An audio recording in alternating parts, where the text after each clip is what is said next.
일제시대 때 하와이로 이주했던 조선 사람들 중에 신앙이 좋은 성도들이 있었습니다.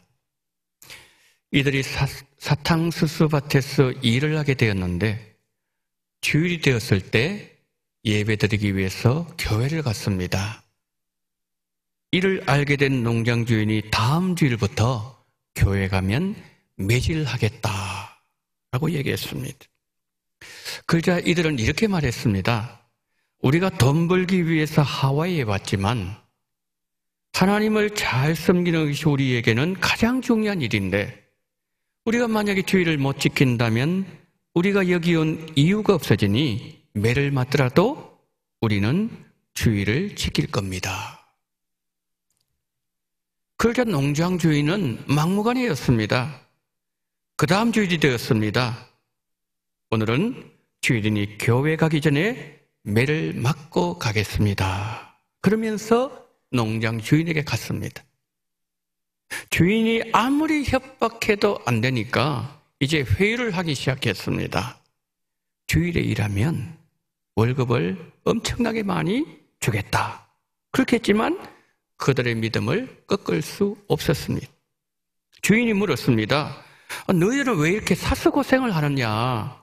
그랬더니 그들은 이런 말을 했습니다.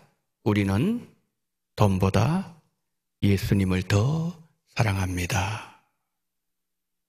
농장 주인이 그들의 믿음에 감동을 받았습니다.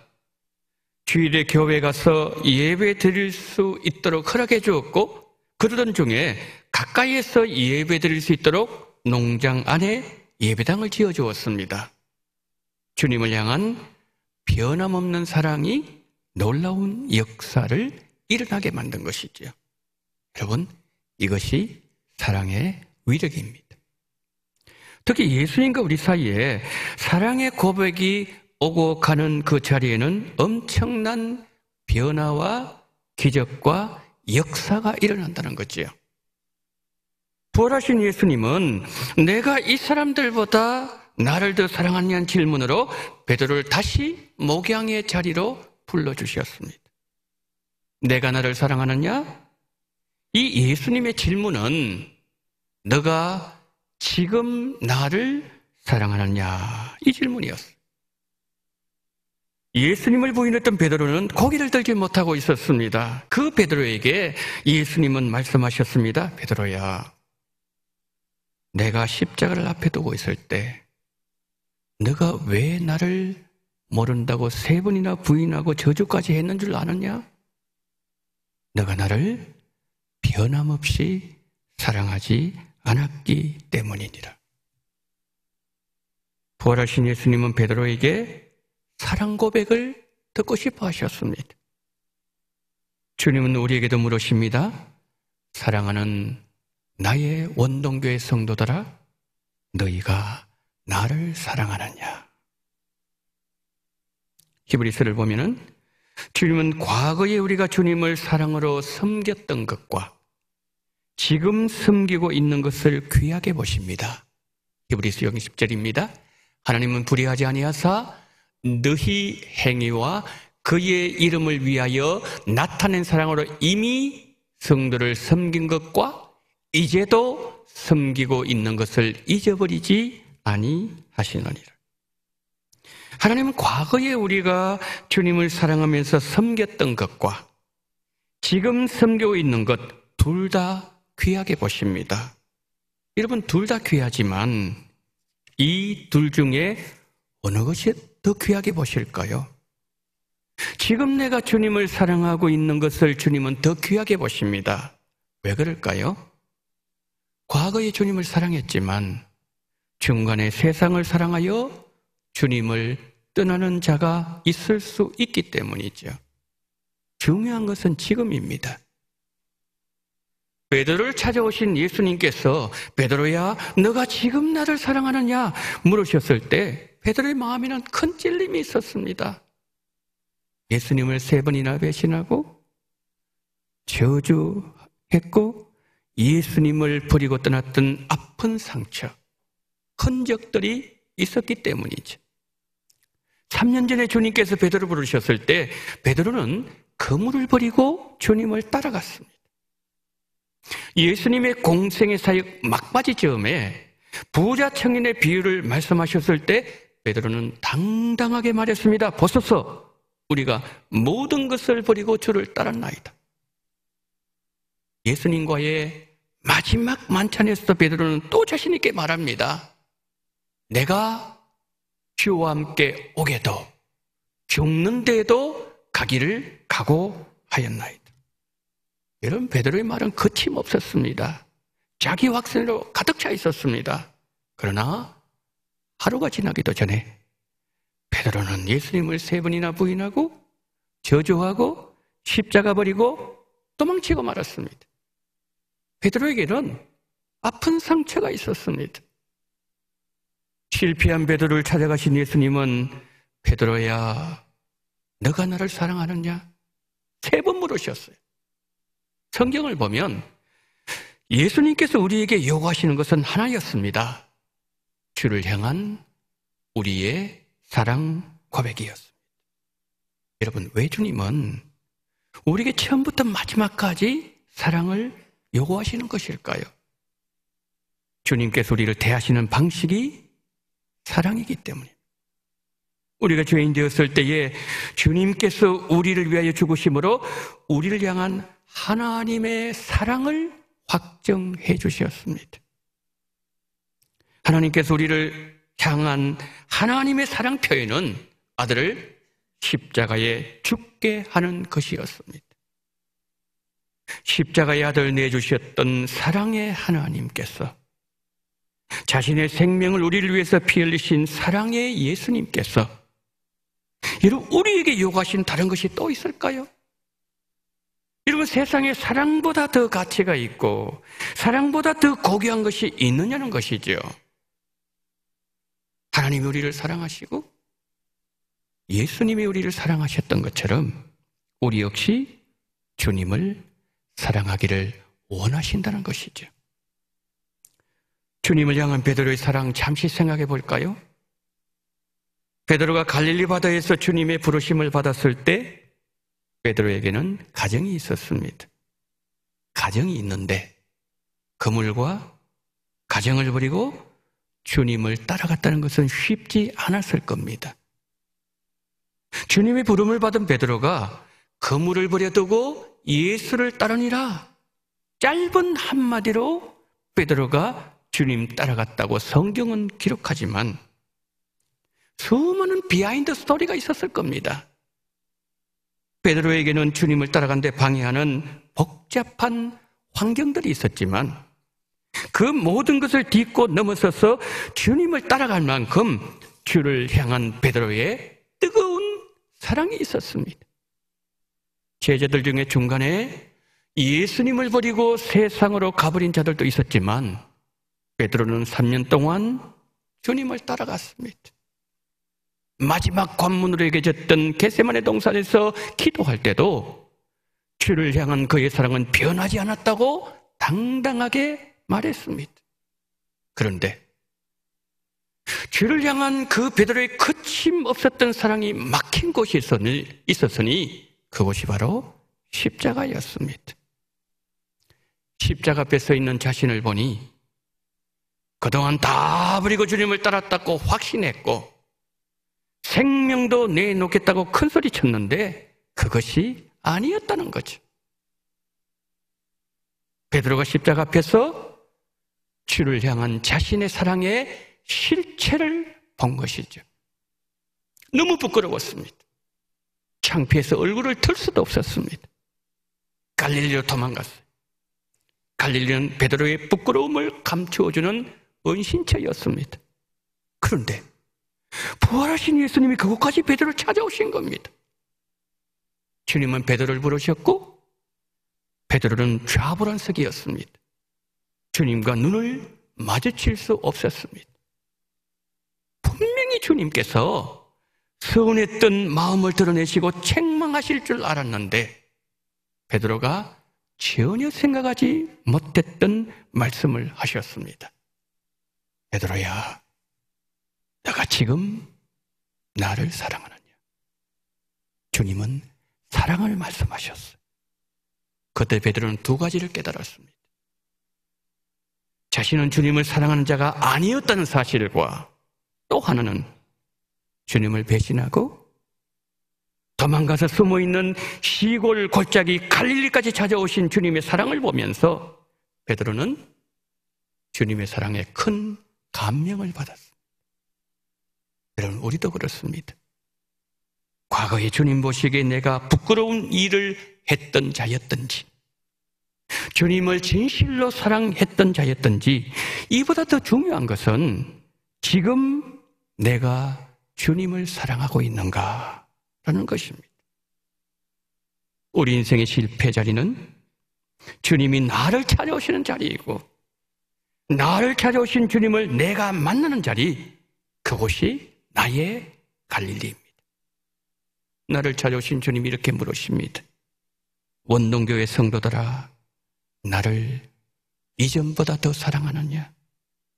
주께서 물으실 때 내 신앙을 보면 형편없고 너무 부끄럽지만 주님, 이전보다 주님을 더 사랑하기를 원하나이다.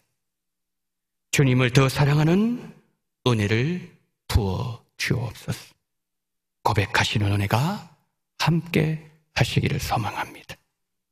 어떤 조건도 없는 하나님의 사랑을 고백하는 그 자리에는 변화가 일어나도록 만들어 주십니다. 내가 나를 사랑하느냐? 물으시는 주님의 음성에는 세 가지 의미가 들어 있습니다. 첫째, 영적으로 나를 치유하시려는 주님의 음성입니다. 십자가 죽음을 앞두신 예수님, 제자들과 최후의 만찬을 하신 이후에 세 계명을 주셨습니다. 서로 사랑하라. 내가 너에게 세 계명을 주노니 서로 사랑하라. 그때 역시 또 베드로가 자신만만하게 나섭니다. 내가 주를 위하여 목숨을 버리겠습니다. 그러나 막상 주님을 위하여 목숨을 던져야 되는 상황이 되었을 때 모든 것이 무너져 버렸어요. 세 번이나 주님 모른다고 부인했고, 저주한 베드로는 자기 혼자 살겠다고 도망가 버렸습니다. 베드로는 배신자로, 실패자로, 부끄러운 존재가 되고 말았습니다. 그런데 부활하신 예수님이 마음에 큰 상처를 안고 있는 베드로를 찾아오셨고, 베드로에게 이렇게 물으셨습니다. 요한의 아들 시몬아, 내가 이 사람들보다 나를 더 사랑하느냐? 예수님은 세 번이나 너가 나를 사랑하느냐 물으신 것은 베드로의 과거를 추궁하기 위해서가 아니었습니다. 나는 너를 변함없이 사랑한다는 음성이었습니다. 너는 나를 모른다고 부인하고 저주까지 했지만 너를 향한 나의 사랑은 변함이 없다. 그때 베드로는 생각합니다. 나는 예수님을 세 번이나 부인하고, 나는 저 예수가 누군지 모른다고 하면서 버리고 도망갔는데 쓰레기 같은 나를 찾아오시다니. 이 상황에서도 예수님은 나를 변함없이 사랑하고 계시는구나. 베드로는 예수님의 사랑에 감동되었고, 그를 향한 주님의 사랑을 보면서 베드로의 마음이 치유받기 시작했고 열리기 시작했습니다. 성도 여러분, 주님의 사랑이 베드로의 실패와 실수와 상처를 치유해 주셨습니다. 이 시간 주님 우리에게도 말씀하십니다. 내가 너를 얼마나 사랑하는지 너는 아느냐? 우리를 향한 예수님의 사랑을 깨달을 때 우리에게 있는 아픔과 상처, 주님에 대한 죄책감, 실패로 나락에 떨어져 있을 때 찾아왔던 괴로움, 이 모든 것에서 주님의 사랑이 우리를 일으켜 주시고 치료해 주시고 회복시켜 주십니다. 이 시간에 너가 나를 사랑하느냐? 물으시는 주님의 음성이 들려주시기를 축복합니다. 주의 음성을 들은 우리가 주님 염치 없지만, 주님 너무나도 부끄럽지만 내가 주님을 사랑하나이다. 고백할 수 있기를 축복합니다. 고백하는 순간에 우리의 상처가 치유되고 주님과의 어색했던 관계는 회복될 것이고 주님의 풍성한 사랑 가운데 거하게 하실 것입니다. 내가 나를 사랑하느냐? 물으시는 주님의 음성. 두 번째 의미, 사랑의 관계를 회복시키시려는 음성이었습니다. 가시나 빌립보에서 예수님 제자들에게 물으셨습니다. 너희는 나를 누구라 하느냐? 그때 베드로가 고백하죠. 주는 그리스도시요 살아계신 하나님의 아들이십니다. 예수님은 베드로의 고백 위에 음부의 권세가 이기지 못하는 내 교회를 세우시겠다고 하시면서 베드로를 칭찬하셨습니다. 베드로는 예수님이 세워주신 사도였습니다. 여러분, 주님 주신 직분이 다 귀합니다. 어느 직분이 귀하지 않은 것이 있겠습니까? 다 귀하지만 정말 소중한 직분이 바로 사도라는 거죠. 어부 베드로를, 사도 베드로를 세우신 예수님께서 너가 나를 사랑하느냐? 왜 물으셨겠습니까? 주님이 우리에게 어떤 직분을 주셨던지 주님 주신 그 고귀한 직분을 가지고 예수님을 끝까지 사랑하라, 그 음성이었습니다. 성도 여러분, 주님의 은총 입으셨습니까? 예수님 십자가에 죽으실 때 함께 죽었습니까? 예수님 다시 살아나실 때 함께 살아나셨습니까? 주님 주신 떡과 잔을 통해서 우리를 위해서 찢기신 살과 흘리신 주님의 보혈을 기념함으로 인하여 우리의 심령 속에 예수의 생명이 들어왔습니까? 놀라운 은총을 입은 우리에게 내가 지금 나를 사랑하느냐? 물으시는 것은 우리가 주님을 따라갈 때 가장 중요한 것은 주를 향한 우리의 사랑이라는 겁니다. 베드로 한번 보세요. 열심이 정말 많았습니다. 어떤 일 생기면 늘 베드로 앞장섰습니다. 풍랑이 일어나서 배가 뒤집어질 상황 속에 있는 그 바다에서 예수님께서 물 위로 걸어가셨을 때에 바다를 뛰어든 제자가 누굽니까? 베드로입니다. 가룟 유다가 예수님 체포하러 왔을 때에 막아서면서 말고의 귀를 칼로 잘랐던 제자 베드로였습니다. 열심으로 따라갈 제자가 없었습니다. 그런데도 예수님 베드로에게 너는 나를 사랑하느냐 물으셨어요. 무슨 말씀이죠? 열심도 좋지만 그 열심이 주님을 사랑하는 마음에서 우러나오는 열심이어야 한다는 말씀입니다. 요한복음 2장 17절에서 주님 이런 말씀을 하셨습니다. 주의 전을 사모하는 열심이 나를 삼키리라. 주님은 구약 성경을 인용하시면서 말씀하셨습니다. 무슨 말씀일까요? 주님을 사랑하지 않고서는 주님을 위하여 바로 일할 수 없다는 주님의 말씀이었습니다. 사랑의 손으로 섬기고 사랑의 눈으로 우리 지체들을 바라보고 사랑으로 말하고 사랑으로 신앙생활하고 살아야 된다는 말씀이죠. 열심보다 더 중요한 것이 뭘까요? 내가 주님을 사랑하나이다. 나와 주님과의 사랑관계입니다. 그래서 이 시간에 제가 이렇게 고백할 때 여러분 좀 따라해 주시면 감사하겠습니다. 주님 사랑합니다. 한 번 더요. 주님 사랑합니다. 한 번만 더요. 주님 사랑합니다. 주를 향한 사랑을 고백하셨어. 주님과의 관계를 회복하시고 주신 사명도 잘 감당하시기를 소망합니다. 내가 나를 사랑하느냐? 물으시는 주님의 음성의 세 번째 의미, 진정한 헌신을 원하시는 음성이었습니다. 영국 캠브리지 대학에 C.T. 스터드라는 학생이 있었습니다. 늘 공부가 탑이었습니다. 운동 너무 잘했어요. 크리켓 선수였습니다. 그에게는 이미 출세길이 보장되어 있었습니다. 그런데 어느 날 캠퍼스 전도 집회에 참석했는데 예수 그리스도를 구주로 영접하고는 아프리카 선교사를 가기로 결단했습니다. 학교 당국자들이 알게 되었어요. 주변 사람들이 알게 되었습니다. 너무 아깝다는 거죠. 아니, 저렇게 천재가 이 영국에 있으면 더 많은 헌신을 하게 될 터인데 너무 아깝다고 생각했어요. 그래서 한 친구가 와서 이렇게 물었습니다. 여보게, 이것은 자네에게 지나친 희생은 아닌가? 다시 한번 생각해보게. 그때 C.T. 스터드는 이렇게 말했습니다. 예수님이 이 땅에 오셔서 나를 구원하시기 위해서 십자가에 죽으신 사랑이 사실이라면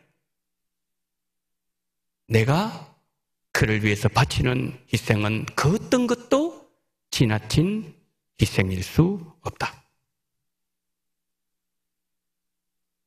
여러분, 이게 헌신입니다. 헌신은 말로 되지 않습니다. 계산해서 되는 것도 아니에요. 나의 만족을 위한 것도 되지 말아야 됩니다. 오직 주님이 기뻐하시는 헌신이 되어야 됩니다. 그런데 이런 헌신은 하나님의 사랑, 조건 없이 거저주시는 사랑, 아가페 사랑을 깨달은 사람들만 할 수 있습니다. 베드로 한번 보세요. 베드로가 뭐라 그랬습니까? 내가 주를 위해서 목숨 바치겠습니다. 다 배반, 난 배반하지 않습니다. 큰 소리 쳤죠? 베드로는 예수님 3번 부인하고 배신하고 도망가 버렸습니다. 그러나 베드로는 주를 위하여 십자가에 거꾸로 매달려 죽은 것으로 교회의 전성은 우리에게 전하고 있습니다.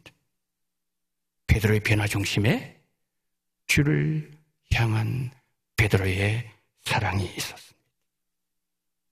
주님의 사랑이 그 마음에 살아있는 성도는 주님 위하여 모든 것을 드릴 수가 있다는 거죠. 우리가 베드로를 보면서 주님을 따라간 우리가 조심해야 될 것이 하나 있습니다. 그것이 뭘까요? 과거에 내가 어떻게 신앙생활을 했느냐에 매이지 않아야 된다는 거예요. 물론 우리가 과거로부터 교훈은 받아야 되겠지만 매이지는 않아야 된다는 거죠. 베드로 보세요. 그의 실수를 너무 괴로워한 나머지 베드로는 과거의 삶으로 돌아가 버렸어요.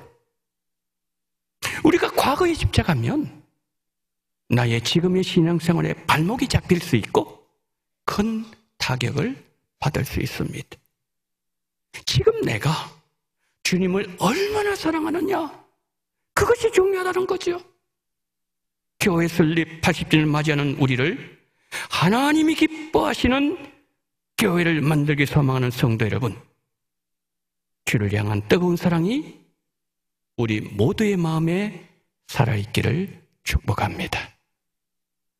나를 향한 변함은 주님의 사랑이 너무 감사해서 기쁨으로 헌신하는 성도들이 많아질 때 우리 교회는 좋은 교회가 될 것이고 건강한 교회가 될 것입니다. 좋은 교회는, 건강한 교회는 태어나는 것이 아니라 온 공동체가 헌신과 사랑으로 만들어져 가는 것입니다. 내가 너를 사랑하느냐? 주님께서 우리에게 물으시는 것은 우리를 모르시기 때문이 아니라 우리의 솔직한 믿음의 고백을 듣고자 하시는 것이죠. 내가 어느 정도의 깊이에 주님의 사랑으로 섬길 수 있는지, 내가 얼마나 주님의 사랑으로 순종할 수 있는지, 믿고 일을 맡겨도 될 만큼 내가 주님을 사랑하는지, 죽음의 자리에서도 주님을 사랑한다고 고백할 수 있는지 물으시는 주님의 질문 앞에 내가 주를 사랑하나이다. 사랑의 고백을 주님께 드리는 성도님들 되셔서 이전보다 주님을 더 사랑하시기를 예수님 이름으로 축원합니다. 아멘.